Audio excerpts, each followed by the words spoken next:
Pemirsa, Wali Kota Palembang Ratu Dewa mempersilahkan 3 anggota Dishub Palembang yang sebelumnya dipecat untuk mengajukan upaya hukum banding.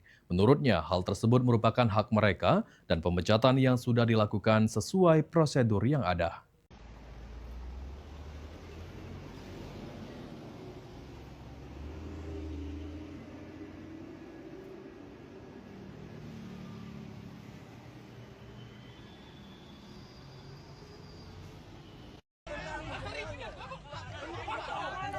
Jadi sorotan publik, 3 anggota Dinas Perhubungan atau Dishub Kota Palembang yang berstatus P3K yang sebelumnya dipecat akibat peristiwa razia ilegal yang terjadi di Jalan Sriwijaya Raya, Kecamatan Kertapati Palembang pada akhir April 2026 lalu, justru mengajukan upaya hukum banding.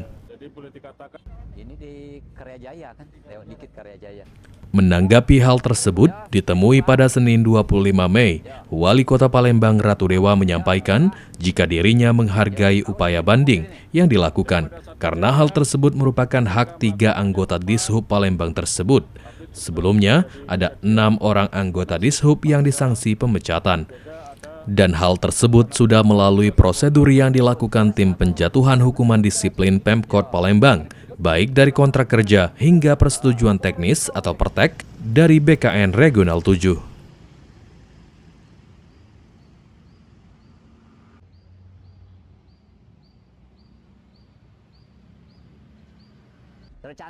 Wali Kota Palembang menegaskan jika sudah meminta pihak BKPSDM dan bagian hukum Pemkot Palembang untuk mempelajari upaya hukum yang dilakukan 3 anggota Dishub tersebut. Kita dari jam 7 tadi. Apa mereka itu hak mereka sebagai mungkin tidak puas selama ini, tetapi yang jelas lebih kurang ada 6 yang kena sanksi, terus pemecatan, dan sisanya adalah yang berkaitan dengan penurunan grade.